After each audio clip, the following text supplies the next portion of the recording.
Welcome back, everyone. Welcome back to another HomeStory Cup 24 Galactic Battle broadcast for Group D. I'm, of course, HSCXIV VIP, and with me, I'm joined by the lovely logos, which look amazing, by the way, and the lovely people in the chat as well. Welcome to the continuation of our broadcast here, covering the group stage of HomeStory Cup. Now, for those that are curious, this is an event that did occur a month ago, did occur during December of 2023, so it's been some time. Basically, whenever we have a couple of free days, whenever we don't have anything to cast live, we are here with some replay coverage of some of these big events that have gone by. Events like HomeStory Cup, events like ESL Masters Winter, events like DreamHack Atlanta. So again, just because we don't have anything to cast live, we still want to keep the show going, and we've gotten our hands on the HomeStory Cup replays. Of course, they are publicly available, and we are here covering Group D. We've already casted Group A, Group B, and Group C. We have one group left, and what a group it is. I've been looking forward to it. I've heard some things about it as well. I'm excited. I'm nervous. As we switch our scenes over, we can have a look at the group ourselves here and have a look at the matches. For those that are curious, it is round robin, and last group, Group C, was very light when it came to Zerg players. If you were here earlier this week, you would have seen that it was a group full of Terran and Protoss, and there was Stefano. Stefano was the only Zerg. Here, we have that much more Zerg representation. We have a Reynor versus Mixu, we have Trigger, we have Hero Marine, we have Scarlet as well. Some very, very high quality matches, some very top tier play is going to be coming up here tonight as well. A couple of mirror matchups when it comes to the ZVZs, so likewise, I'm also going to be looking forward for that. Mixu, he does drop by from time to time. Again, big fans and much love to Mixu. He's an up-and-coming Zerg player in Europe. Second best player in Finland. Second only to Cyril. Cyril, of course, is... It's hard to live up to Cyril. It is hard. So I look forward to seeing how Mixu does perform. Likewise, Trigger is here as well. Trigger has been an up-and-coming player in the Americas for quite some time. At this point, I would say that he has solidified himself as the second best Protoss in all of the Americas, second best only to Australia, and Trigger's probably, I was gonna say, top 3, maybe even top 2 player in the Americas. I would have said that maybe halfway through last year, maybe like June-ish, but after ESL Masters Winter, after DreamHack Atlanta, I don't know if I can say that anymore. The Americas has expanded, of course, is now including Latin America, and Kelazar, Diego, did very well for himself, did better than I think many people expected, and made it all the way to the finals in the Americas region. So yeah, really impressive results out of Kelazar, and that means that like the hierarchy of the Americas isn't as set in stone. I think Australia is still number 1, but when it comes to who's underneath him, you know, players like Scarlet, Trigger, Future, Kelazar, Special, they're all kind of vying for those slots, and they're all relatively comparable. A Cham as well, they're all relatively comparable to each other. All depends on, you know, who's feeling better on the day, and it's gonna be exciting. To see kind of these regions clash, the Americas against the North Americas, as Trigger and Scarlet are gonna be there representing Canada. It is a bit of a shame. It is a shame that they have to face off against each other, like the two Canadians in the tournament, and they happen to be in the same group. Admins. what's happening with the seeding here, Bobby? I shaking my head. But regardless, really cool to see the both of them. Of course, Hero Marine, Big Gabe, one of the strongest Terran players in Europe. Top 3, arguably top 2. Pretty comparable with Spirit. Of course, Clem is the best that some would even say, maybe I would say as well, the world has to offer when it comes to Terrans right now. Clem, he's cut above the rest, but you know, in Europe, underneath him, we have Spirit and Hero Marine, and again, they are very, very terrifying players in their own right as well. So Hero Marine is going to be representing the Terran race. Likewise, this is only going to be today's broadcast. We have cut the broadcast into 2 parts.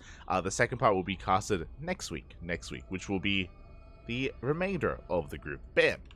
As you can see before you, we have Trigger versus Mixu, Reynor versus Scarlet, Hero Marine versus Reynor, Mixu versus Hydra, and Trigger versus Scarlet. That Canada v Canada to end it off, and that'll be next week. That'll be next week's broadcast, the second half of the group. Again, it is round robin, so everyone plays everyone. We'll get there. We will get there. But a lot of matches, which is why we do cut up these HomeStory Cup broadcasts into two separate broadcasts, just so we can cast everything, we can get involved in everything. Those that are curious, when it came to the live event, I believe 3 of these matches were happening at the same time, and I don't think everything got casted. I'm uncertain of that, but I do know that there was a B stream and maybe a C stream at the live event, so a lot of these matches were all happening at the same time, and they're all kind of overlapping with each other, and we're here to just take our time, get into all of them here right before us. And you can see our starting match. It is going to be Reynor versus Mixu. Now, of course, Mixu is coming into a group full of Titans. I don't envy him, but I wish him the best. He is a bit overshadowed compared to some of these other Zerg players in the group, like Reynor and Scarlet. Here, Marine's a big name. Trigger's a big name as well. So I guess what I should say is Mixu, I mean, I don't, with a group as stacked as this, I don't think a lot of people have their eyes on Mixu, and maybe that can take some of the pressure off, and maybe he can play at his best and cause an upset. We have seen Reynor, especially in ZVZ, fall to quote-unquote lesser players in the past. I want to say, was it Soul Spirit? I want to say Soul Spirit and maybe even Young Yakov have caused upsets, bringing down Reynor before. I know Young Yakov is a little bit more hot at the moment. Like I think he's a little bit more on the rise in recent times. But even a couple of years ago, again, Soul Spirit was able to even have his own pop-off results as well. So we'll see. We'll see if we can make some magic happen here. As we get ready for our first series, as we get ready for our first game. Let's go. Let us go. Catching him in the chat. Good morning, good morning. Oh, hello everyone in the chat as well. I see Frost in the chat, Babylings, Stan, Becoeta, Terran Lord as well, Dazzy, Noam Chomsky, as well as Chico. ¿Qué tal? ¿Cómo estás? Good to see you all. And again, I hope you've been all having a great new year. Hope you're all enjoying the coming weekend as well. As here we go, spawning in the bottom right hand corner of Oceanborn, we have the, oh my, I thought this was a ZVZ. Never mind, we have usually the Zerg player, but off racing as Protoss. We have the Italian, now Protoss player representing Team Basilisk. It is Reynor. I'm shaking my head. And spawning in the top left-hand corner, we have his opponent. We have the blue Zerg player representing Berserker Esports, the Finnish Zerg. It is Mixu. Here we go, and yeah, this makes sense. I do think that, I mean, we've spoken about this before. Whenever Reynor does off race, Reynor is on record saying that he doesn't really enjoy ZVZ, and he's not the most confident in ZVZ as well. So whenever he can get away with it, he will play Protoss. He will play Protoss. We've seen him play Protoss against Sterile. We've seen him play Protoss against almost anyone. We've seen him succeed and also struggle at times. I do think that Reynor's Protoss is strongest when he's up against a standard player. We have seen his Protoss die many times to aggressive play, decisive play, cheese, all-ins. That's where Reynor can sometimes struggle the most. But if Reynor is able to establish himself, if he's able to get into a 3-base economy and then a 4-base economy and like max out, like, he is terrifying. Like, he can control late game very well when it comes to the Skytos army with High Templar, Disruptors, Spellcasters, unit control. Reynor, he can basically control it like the best Protoss in the world, or like the best Protosses in the world when it comes to his late game army control.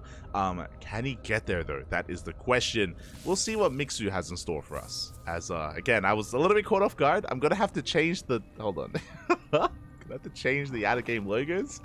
I assumed that Reynor would be playing Zerg, but that is not the case. Not at all. And here we go. The probe is going to be heading towards that third, is going to be chipping away at that drone, getting quite a bit of damage actually, so we have to be careful. Reynor can always dip back in to get another worker. Likewise, behind this is going for a Stargate opener. I don't expect anything fancy out of Reynor. I could be wrong, but my assumption is every game here, whenever he plays Protoss, is going to be a Stargate opener into Oracle, into Triple Oracle, third Nexus, into a 3-base economy with Blink and +1. I'm assuming standard play, but we'll see if Reynor does spice it up with something like Glaive at Eps, or a double Stargate Void Ray, maybe a Phoenix opener. There is a lot on the table here. I'm just not too sure what Reynor's tendencies are. I don't get to cast Reynor's Protoss too often. I think the last time I casted his Protoss was Masters Coliseum, where he lost against Dark. I remember that quite vividly, losing against Dark with his Protoss. I do also recall watching him against Serral, I guess maybe a couple of months ago. That did occur as well. But yeah, I do think Reynor, he plays Protoss a lot in the ESL Open Cups, right? Like in ESL Open Cup Europe. But unfortunately, we don't really cast ESL Open Cup Europe. So yeah, as a result, I'm a little bit more unfamiliar. I don't get to cast as much of Reynor's Protoss as others might. Here we go. We have Adepts going to be threading a shade into the mineral line, and we do shade into the main.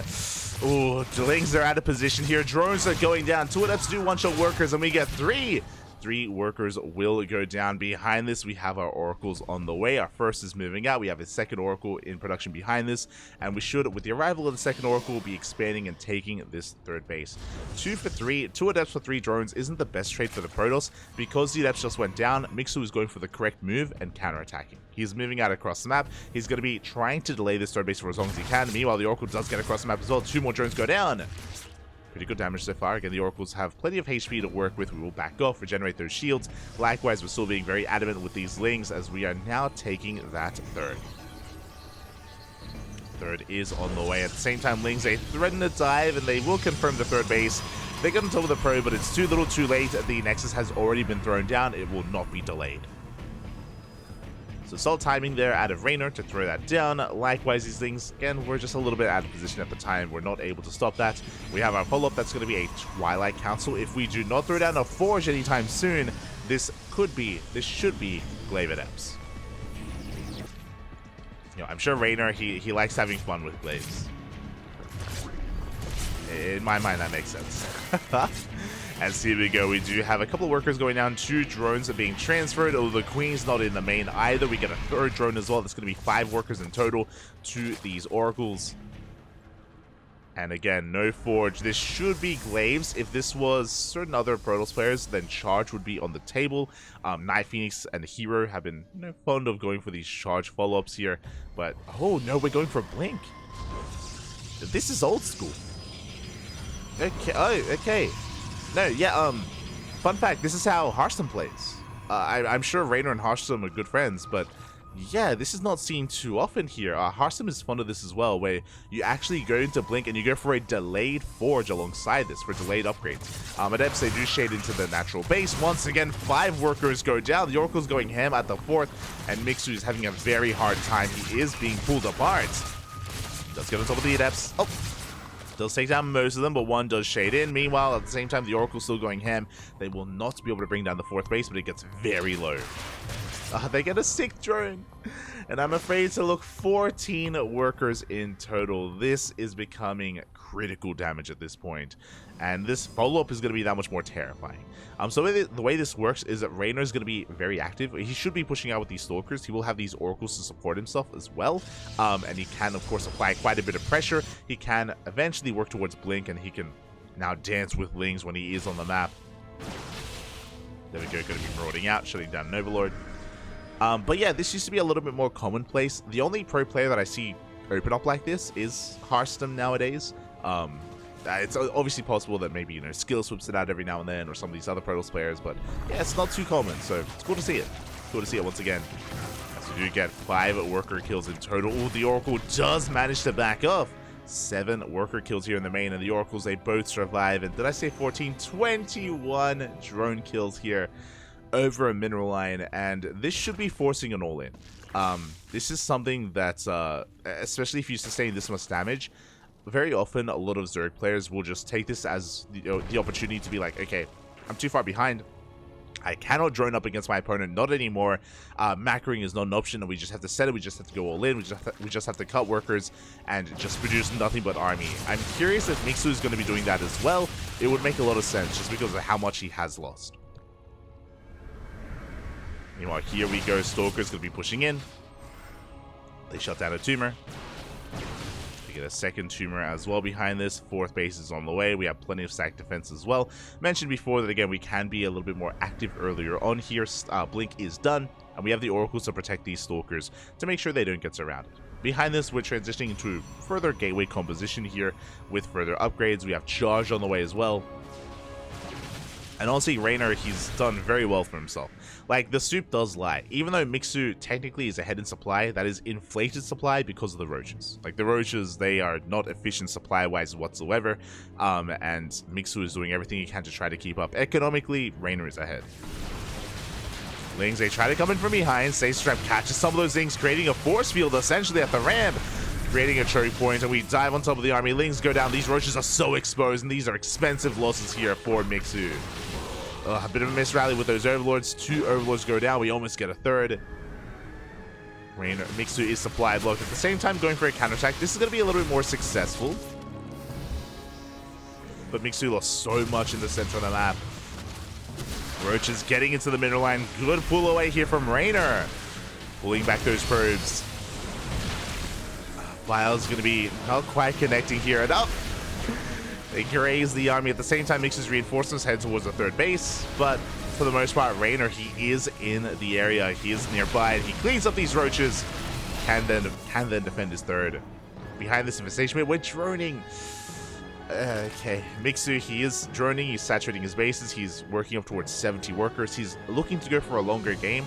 This is going to be difficult. So Mixu hasn't done enough counter damage, so he's just strictly behind in the economy, and in a ZVP for a Zerg player to be behind is a really brutal thing, just because their army doesn't trade as efficiently as the Protosses. They need that better army to be able to afford, you know, this cheaper army to be able to afford to trade with the Protoss. This is a little bit better here. We do end up going for a bit of a roach counterattack. 3 probes go down at the same time. Roaches moving towards the natural, but they're on move command, and now they do break in. It'll eventually break in, but we had enough time here to respond. These roaches are being absolutely cleaned up. Oh my god, only 3 probes go down. At the same time, you can see how active Mixu is being. The downside here is that, again, he's burning through his bank. He's spending a lot of resources to try to make this happen, and he is not breaking through. The recall was on point. Reynor, he does teleport on over. He does shut this down. And Mixu just does not deal any damage here. I'm afraid to look. That was 22 roaches. And he got 3 probes. So big investment there from Mixu. To be fair, there was a lot of pressure on him to make something happen. So I don't blame him. Unfortunately, it was just unsuccessful. And now he's even further behind from this point. Now we are taking up. If Mixu can somehow survive long enough to get a good lurker count out, he can turtle. He can turtle up and he can try to force a longer game with a wall of lurkers. And that usually would force out Skytoss, and then that creates a different problem, but we can get to that later. As Zealots are going to be threatening a counterattack on the right-hand side. At the same time, we're going for a Ling run by, but there are stasis traps as cannons. Shield batteries are warp in as well. Reynor will defend. Likewise, a queen drop into the natural. Not going to find too much damage either. And we just giga supply block Mixu. 4 overlords just went down. The Roach Warren as well. Hydras are getting called out. We spoke about the potential for lurkers, but no, there are 0 lurkers out at the moment here for Mixu. Doesn't have the resources for it. Doesn't have the time. These Zealots, they force a cancel here at this northern base. I'm assuming it was a kill. It may have been a kill. I think it was a kill on that base. Speaking of, another hatchery may barely go down as all the spine crawlers going ham. We will clean up the Zealots. Zealots will go down. Lurkers are on the way. And again, Lurkers are a way to slow the game down, to try to equalize, try and stabilize. We just need time. Ling's going for a run by. Lurkers overextending a little bit. Looking very exposed. It will force the Stalker army back. Remember, Reynor, he's been relying on purely a gateway composition with Zealots and Stalkers. No robot production, no Colossus, no Disruptors, no Immortals. So he doesn't have the best army against Lurkers, but he catches 2 of them and up. Does shut down 2. The rest are pushing forward. Mixu being as aggressive as possible with this army. He does lose another Lurker. There's 4 Lurkers left, and they do get revealed. And we get the surround. We have Zealots from one end, Stalkers from the other. A 360 surround here on this army. There is no escape, and Mixu will be losing everything here. Again, you don't need Immortals, you don't need Disruptors, just a solid economy, a good engagement. A couple more Lurkers do trickle in. But these have been costly trades here for Mixu. Behind this, we're droning. We're trying to saturate the space here as well. We're on 71 workers. as opposed to the 81 of Reynor. Likewise, Reynor going for a big Zealot counterattack as well. And nice hold position. Oh, actually, a really nice hold position micro here from Mixu, defending as best he can. But regardless, as they still get into the main base, drones are still going down. At the same time, the main army is going to be clashing. Only a handful of lurkers are available. Again, Reynor, he has a massive bank. He doesn't quite have the production to spend his money. That's really hurting Reynor at the moment. He's got 1k in the bank, but he can still deal with this army. There we go. Disruptor production has commenced. Yeah, we clean up all these Hydras. An expensive loss here for Mixu, losing so many Hydras. 27 Hydras just went down, and a purple box. Wait, what? What is that? I don't know. Something else died. Is that a tumor? Regardless, Mixu is still just trying desperately here to hold on. Never goes off. It does go off. Grazes the army, takes out one of the Hydras. And you can see Reynor just exceeding his opponent. He just needed a moment to actually spend his resources, spend his money. And now that he has, Reynor is about to max out. Massive stasis traps go off. These lurkers are so exposed. Zealot comes in and we will clean up this hatchery. It will go down. Big pick off. Mixu's crazy. He's oh my god, calm down. We'll back off these Hydras. They will be surrounded. And potentially a couple of them can escape. Oh, but GG gets called. It's just too much. And Reynor will take game number 1. GG. I was not ready for the PvZs. Be honest, I was not ready to be casting Reynor's Protoss tonight, but we're here for it. We are here for it. And a solid game here out of Reynor.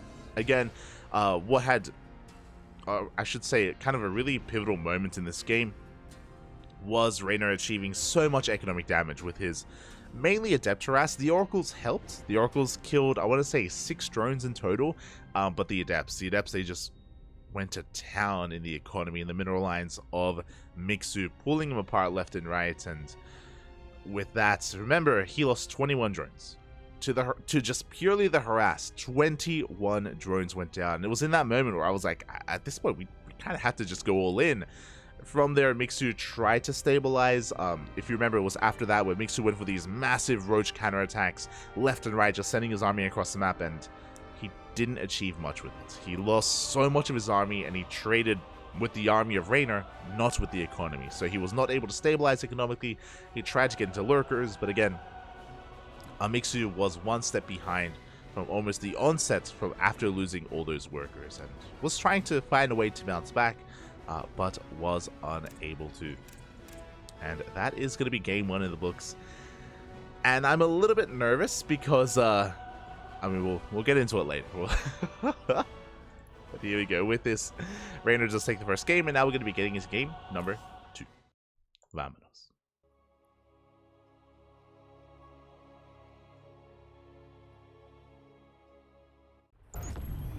Sí, no Spanish language, por supuesto. As here we go, spawning in the top left-hand corner of Hardland, we have the Finnish Zerg player, the Red Zerg, representing Berserker Esports. Ooh. Looking to fight back, looking to force the ace match here. It is Mixu. And spawning in the bottom right-hand corner, we have his opponent. We have the Italian, usually Zerg player, but here he is playing Protoss, representing Team Basilisk. It is Reynor.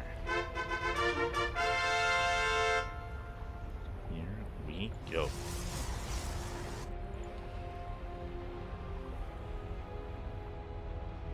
And again, Reynor looking strong in that first game. I'm a little bit concerned about game number 2. The reason why I say this, Hardlead is a very small map, very short rush distance by ground. Aggression is favored, and I mean, I guess that applies to both players. We'll see how our players approach this. Mixu could try to go for a big 3-base all-in.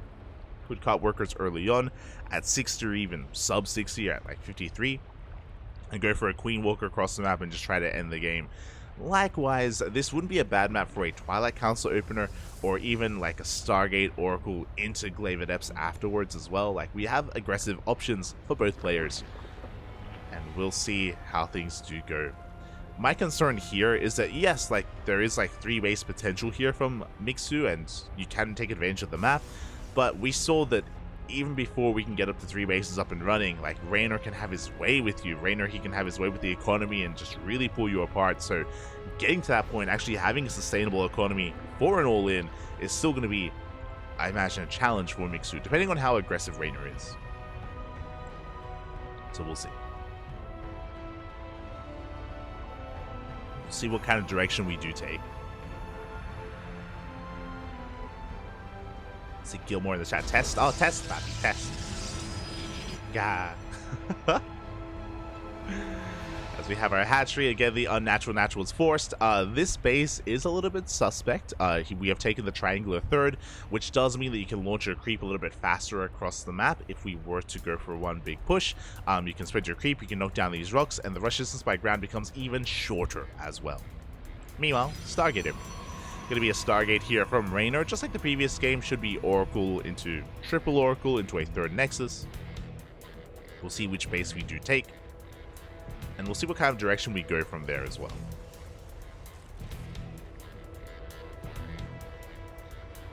As Reynor is going to be pulling back. Drone's going to be main-hunting, drone's going to be saturating. From here, the game is going to settle. From here, at least until the Adepts rock up. It's only going to be the first Adept, and we can't really threaten too much here. We pick up a Ling, and we do threaten a Shade in between the bases. But really, things get terrifying, things get scary when the second Adept does arrive. It is on the way. Again, 2 Adepts do one-shot drones, so they have to be respected. They have to be dealt with. It's going to be on Mixu to keep up with the Adept movement here of Reynor. It's going to be moving out. They do get a tumor. Good pickoff already, getting the tumor. They get a handful of Lings. They don't commit to the Shade, and that means they can get a couple of workers as well. Nice Evo block here. Evo chamber here from Mixu. Up. We come back too soon. We come back a little bit too soon, but we save the drone as well. Good cleanup here, and Mixu only loses 1 worker. This could have been much worse. This was much worse in game 1. So good defense so far. A solid defense here from Mixu. Behind this, he's going for a Ling counterattack. His goal is to delay the third base. The third has been thrown down, and the Lings they get here a little bit too late to delay it. We get on top of the probe at least. The probe, it does get shut down, but from there, the Lings, they get the hell out of there. They will pull back.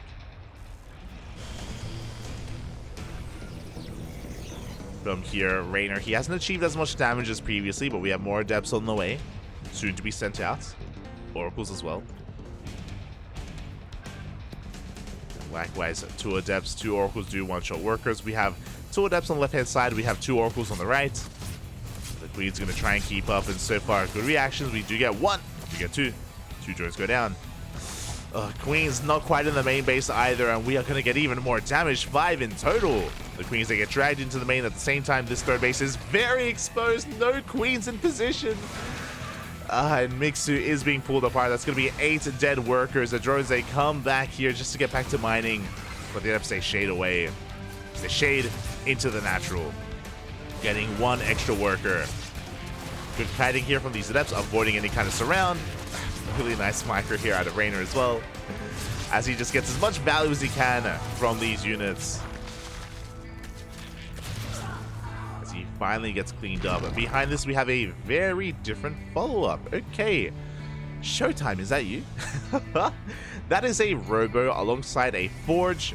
Do you see what I see? I see a lack of Twilight Council. No Twilight Council, which means a delayed blink and delayed charge. Big prioritization on upgrades and immortal production as well, to eventually get into a Robotics Bay, into Disruptors and Colossus. Oracle Harass continues. Oh my god. It continues. 6 more drones go down. We have Adepts here at the third base. And there's that first immortal. So basically, this is a style that Showtime is very fond of. It's basically a very tech heavy, very tech-heavy style where you turtle up back at home. Because you don't have Blink, because you don't have Charge, you actually don't really have a mobile army, so you're going to be staying at home, building yourself up. You will eventually get into a Twilight Council and a Templar Archives to get into Archon production, and Blink as well. We will eventually get there as we get a safe strap in the main, and we catch a good chunk of drones. 6 workers do get caught. But again, typically we do want to like turtle up here, and there it is. There's the Bay now on the way. We should be coinciding this with a second robo for double Colossus production, and we're going to be staying back at home a little bit longer here, building up, on 4 bases. A much more defensive style, which I think works really well on hard lead. We were speaking about it earlier, like all-ins from the side of the Zerg player are a lot more common on hard lead, so to play this robo style and to build up a robo-based army really early on does work well here. And there's a delayed Twilight Council, again into delayed Temple Archives and Archons and all that stuff. Basically, again, we're just turtling up, we're just building up a Death Ball of a Protoss army, and we will eventually push out once we reach critical mass. Now, the way to counteract this is what Mixu is doing. Props to Mixu here, even though he's lost a lot of drones, and I'm afraid to look, but it's been 18 workers in total, almost as much as last game. Typically, what you want to be doing is taking up. We have the Hydrogen and the Infestation Pit. It looks like Mixu, he has correctly identified the build. Like Reynor, he's poking onto creep, but he's not pushing. Like Reynor, he's never going to commit with this army. So you want to take advantage of the Protoss player and do exactly what Mixu's doing, which is rush into Hive and rush into Lurkers. Because the Protoss player is teching, the Zerg player also has to tech and race them and beat them into Hydra Lurker Viper. If you're familiar with this matchup, you would know that Hydra Lurker Viper is just like the anti-ground toss army, and usually this forces sky toss. It's going to be on Reynor to realize what's happening, and once he does, start making those steps and working towards, +1 air attack, fleet beacon, second Stargate, and carrier production. Big scout. We get eyes on the Hydras, we get eyes on the Infestation Pit as well, so we have a piece of the puzzle. Reynor, he is aware of what's going on. Now, you can't just rush into Skytoss, you have to ease your way into it, and you still have to build up this army. Otherwise, you will die before you can get into Skytoss. You still have to focus and fixate on building up this ground-based army. Reynor being quite aggressive already here. Again, we don't really have much of an army, but we have stasis traps to support, so we're not really in any danger. Reynor, you can just dip in, clear up creep, dip out. There's that second robo. This second robo is a little bit late, I will say, but at least it is on the way. Again, just for double Colossus production. Ideally, we want to hit 4. 4 Colossi, then we can go into Disruptors. Meanwhile, there are the Vipers, there are the Lurkers, and there are the Hydras. Again, Hydra Lurker Viper. Mixu is up to 81 workers. Honestly, Mixu, everything right now is looking pretty damn good. He may have lost a lot of drones earlier, but because of this passive style from Reynor, he didn't capitalize on it like last game. Last game, he was a little more aggressive and a little more active, so after he killed so many drones, like it just snowballed out of control because Reynor was just in the face of Mixu. Here he isn't, so Mixu was given the opportunity to recover. And he did. He did recover. Now, how many Vipers do we have? We have 1 Viper. We're soon to have 2. 2 Vipers is okay. We're going to have a decent amount of Lurkers as well. A lot of this will come down to positioning. A lot of this will straight up come down to positioning and the army movement as well. I mean, it all comes hand in hand. Meanwhile, interesting choice. So we have the 2 Robos, and we're not getting into Disruptors. We're getting into Immortals instead. It is an alternate path here. Ooh, as we get a massive safe trap in the center of the map. But Immortals is like an alternate path to deal with Lurkers. Immortals do surprisingly well against Lurkers. They tank a lot of hits and they deal a lot of damage. Again, Mixu has to be very careful with how he engages. Pushing up a ramp into stack defense, stasis traps, and this army is not ideal. The Viper is going to help, but here go the feedbacks. Big feedback here. We yoink 1 Colossus, but it's not going to be enough. Again, this 1 Viper, these 2 Vipers even, it's not enough here to really break through. So additional Vipers are on the way. Now, typically what you want to do in this position here as a Zerg player, the Protoss is on 5 bases, which is scary. We do need to break in. We do need to break one of these bases. These rocks ideally would be knocked down, and we have to threaten both locations, maybe even threaten a run by. But there's a full wall here on the left-hand side. We are going for a backstab. Good moves out of Mixu. Gets into the mineral line. But we do blink on forward. We're going to be focusing down the lurkers. Lurkers will fall at the same time the main army's pushing through. Trying to push through. Mixu's thrusting force gets cleaned up. Lurkers are breaking on in. Again, we need those abductions here to actually deal with the army. 10 probes going to be going down. We get the first abduction here on an Archon. We have the counter feedback. So feedback here from his opponent. Oh, we're going for a Zealot counterattack at the same time. Mixu gets caught out. He exposes his lurkers. This is the moment. This is the moment here for Reynor. Yeah, the lurkers are left completely exposed and we can push them back. Oh, they do burrow though. Archon's taking a lot of damage. Blinding Cloud barely going to be able to hold on. Mixu, he does maintain his position. At the same time, he does force back those Zealots. Did lose 6 drones. Mixu has to be careful. He has to make sure he does replace those workers. Otherwise, over time, he will fall behind.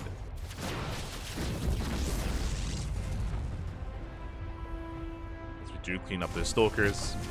Overall, this has been a good trade. The Nexus did go down. Bear that in mind. So, good pick off here for Mixu. He does have a little bit of momentum in the side. There we go. We have 2 more drones on the way. We are saturating, at least a little bit. Zealot Ryback comes in. Hydras get caught out. No, the Jumper Lord. There's 2 lurkers inside, and they do barely get in. But Mixu's army is a little bit all over the place right now. There we go. That's going to be a kill, not a cancel on that center base. Lurkers into the main. Ideally here on the high ground, they can, lay siege upon this mineral line. Good positioning here from Mixu, spitting up his lurkers at the same time as Zealot counterattack. Going to be threatening the fresh mining bases here. This northern base of Mixu. He does respond with his Hydras. He does pull back as well with the lurkers. Get good moves. Oh, we aren't quite able to abduct here. A little bit distracted. That's going to be 14 workers going down. Ay. So much damage here. We lose 14 workers on both sides, but this is hurting Mixu more. I was really concerned about this. I brought it up earlier. When Mixu lost some workers, he needs to replace them, and he hasn't been. He needs to re-drone.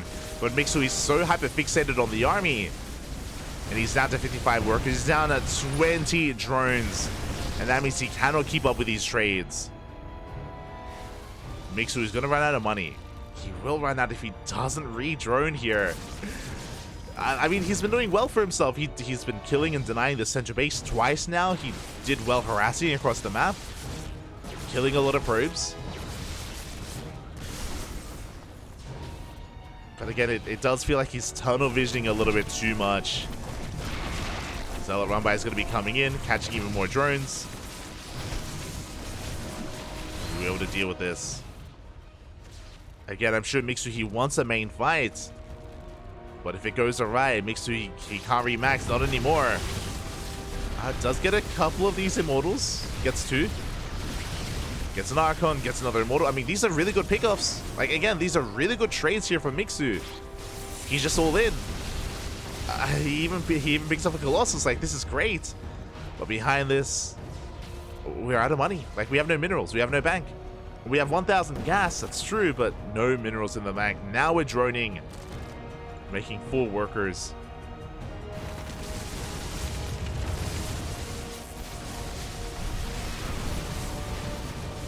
Have those 4 workers on the way, which it can help. Oh, this army taking a lot of damage from those Colossi. Yeah, we're making 2 Immortals at a time. We have 4 robots producing. And Reynor, even though he's stuck on 4 bases, he still has a much better economy. He is oversaturated, to be fair, so his economy isn't as efficient, but still better. And he's expanding on the right-hand side. Catch some Hydras. The drones! No! More workers going down, and we can't afford to lose drones. It's going to be 9 dead drones. Vipers, they come back in. Good joink.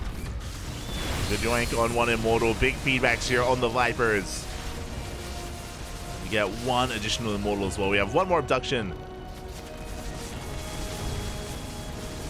can make use of, but here we go. Reynor, he's collapsing on this position. He has plenty of detection, plenty of Immortals as well, and there's just not enough to protect these lurkers. There are not enough Hydras, not enough Lings.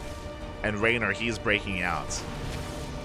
He shuts down the army, and as we mentioned, Mixu doesn't have an economy. These Zealot rabbis have been brutal, drones have not been replaced, and he is out of resources. And now it's time for the death march. GG gets called. Reynor will take the series 2-0. Will take down Mixu. GG. GG, well played. But what I will say is that shout out to Mixu. I was impressed. I was impressed in game 2. Game 1 was brutal. Game 1 was brutal, and Mixu essentially died to the Adept harass. Here in game 2, Mixu was out-controlling Reynor. Like, he was doing a great job at going for lurker harass and these backstabs, these counterattacks, the main fights as well. Mixu was fighting better, 100%. But I do think that this is also where inexperience comes in and maybe nervousness. Just because, as you mentioned, it wasn't like Mixu lost like a big amount of workers and that's what was killing him. Like, it was like 5, 4, 6 drones at a time. A couple of workers would be falling here and there to like counterattacks. There was a big moment where he lost 14 drones, that's true. But even leading up to that, like, he was bleeding out some workers and he wasn't replacing them. It did feel like he was hyper-fixated on the fight and hyper-fixated on these trades as well. And he was doing well with them, but he just ran out of steam. Again, he kind of let his economy fall by the wayside, and as a result, like, over the course of the game, he was just, again, just being whittled away at, and it almost felt like he didn't really realize. Like, it very clearly looked like Mixu knew that he was in a good position, containing his opponent, and he just wanted to fight desperately. He wanted to end the game, and, yeah, again, maybe just tunnel visioning a little bit too much there, and GG. GG, well played. Reynor does take it, but, regardless, an impressive result out of Mixu, and I can definitely see a world where Mixu beats Reynor's Protoss. Definitely doesn't look outside of the realm of possibility. So with that, I do know that, of course, Mixu has been training hard and practicing and improving, and I look forward to seeing more of Mixu in the coming year, in 2024. I do hope that able to get more experience, more confidence, and able to perform that much better in the new year. But from here,